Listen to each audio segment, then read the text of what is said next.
Franklin, and I'm Calvin. our project is on brushless DC motors, which is this thing here.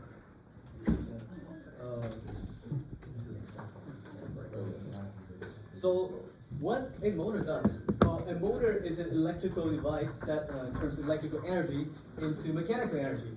The electrical energy is from the current, and the mechanical energy is the torque that is generated. A motor is in fact the most common device that can turn electrical energy into mechanical energy. Brush motor was first invented. The brushless motor that we are doing today, this one, is an improved of brush motor. We'll talk about why it's improved. Brushless motors are used in many machines such as electrical vehicles, cooling fans, and CNC machines. Brushless DC motors were invented in 1962 by T.G. Wilson and P.H. Trickey, compared to brush motor, which was invented in 1834, which is more than 100 years ago. We're talking about why it takes so long for us to get brushless motor after that. So, how a brushless DC motor works? So, a brushless DC motor consists of a permanent magnet rotor, which is this thing inside. A rotor means the shaft that is spinning, and the electromagnet stator. The stator is the outside that is not moving, and the stator is a varying magnet because they consist of magnetic coils, which are inductors. Current is alternated through the coils to change the direction of the magnetic field to generate rotation on the rotor. I'll explain what that means. But anyway, you have these coils here, and the strength of the magnetic field produced by the coils, of course, is governed by this equation. We all know that it's P field of a solenoid and is proportional to the current into it. Now, this diagram doesn't explain how the thing spins. So I'm going to explain how it spins. So in the middle, you have the rotor, and it is a permanent magnet. So you have north, north, south, south. Now, if I want this thing to spin clockwise, what I'm going to do is I'm going to put a electromagnet here with south pole. This is going to attract this part, and here I'm going to put a north to repel it. So that's how this is able to spin to there. Now, but how do you continue the movement after this north pole is here? So what we do is we can use, so this equation, these two things, they are scalars, but current and E field, they are vector values. Meaning if I change the direction of the current, think about it, the right-hand rule that we use for an inductor, if you change the direction of current, then you would get the direction of the magnetic field in the other direction.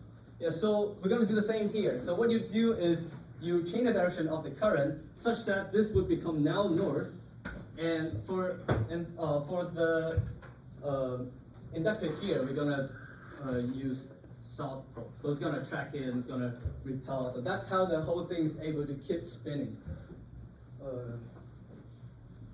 So next is then the question becomes how do we change the current?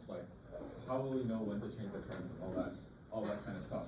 And this is kind of the reason why the brushless motor has taken so long to develop compared to the brush motor. The reason why is because we have to use, whatever. So the reason why is we have to end up using electronics. So what we have is we have a microcontroller and some sort of position sensor, the encoder or Hall effect sensor, to measure the position of the rotor. And so in our most simple solution, every 60 degrees, we will flip these switches to direct the current onto a different coil, and that way we can control which coil is charged at which time to keep the motor spinning in the direction that we want.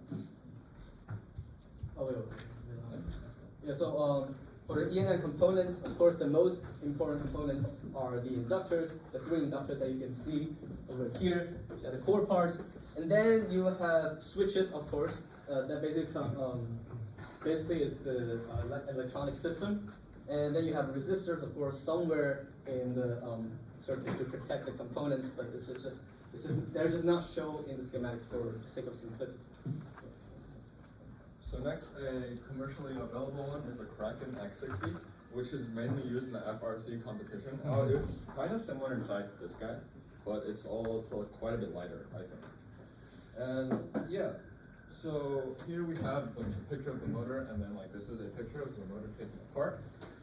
You can see this is like the main from the diagram from like 2 slides ago, and you have the inductor coils. We have the coils surrounding the motor, and then this is the circuit board of all electronic stuff.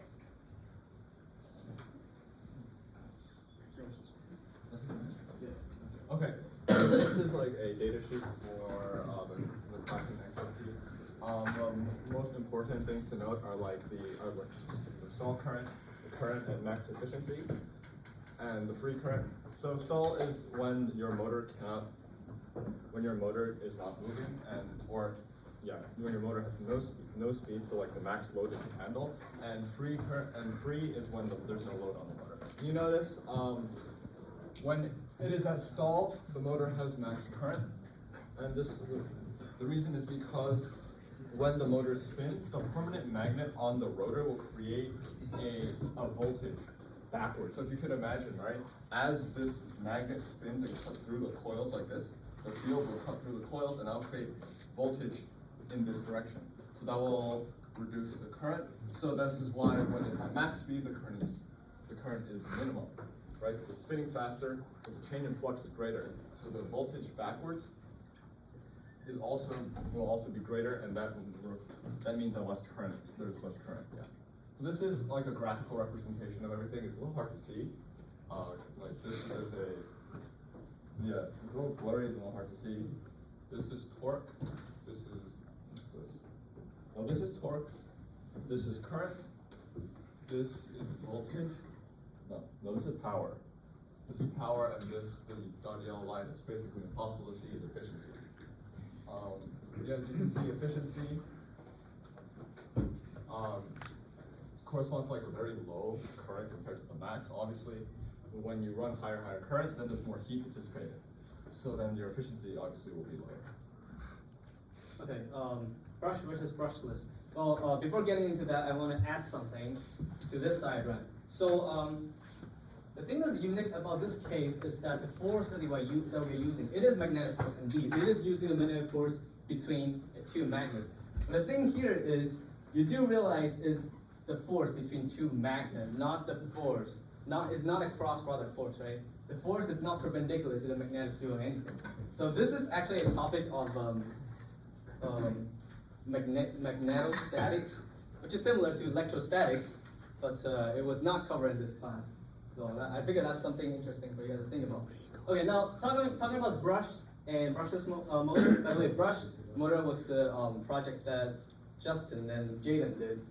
So the difference between the brush and the brushless motor, for the brush motor, there is friction between the brushes and the commutator. So these are the brushes here, and the commutator are these. So the way when it's spinning, the brushes are they're contacting with the commutator, but they're also losing contact with the commutator. So this repetitive motion will wear out the brushes eventually, and there's friction between them as well.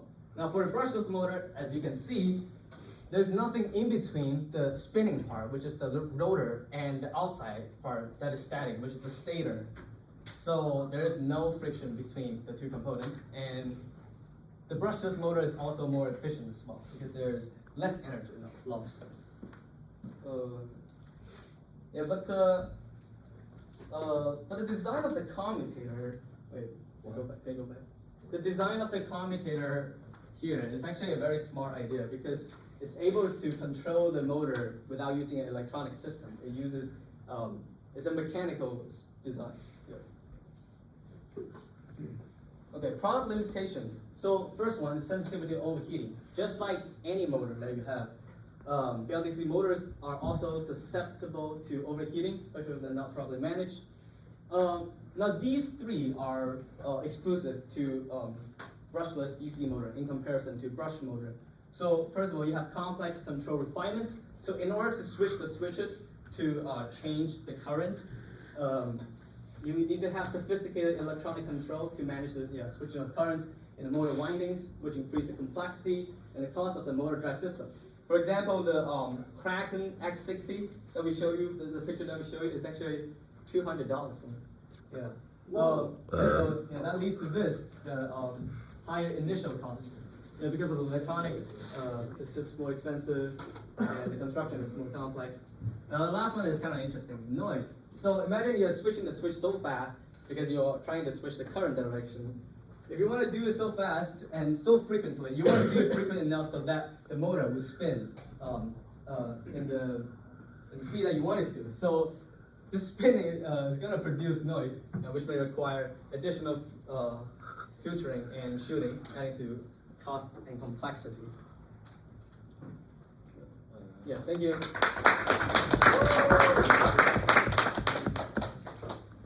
Go ahead. Yeah. Would the brushless be faster than the brush because there's no friction? Yeah, the brushless generally has like more speed, more power.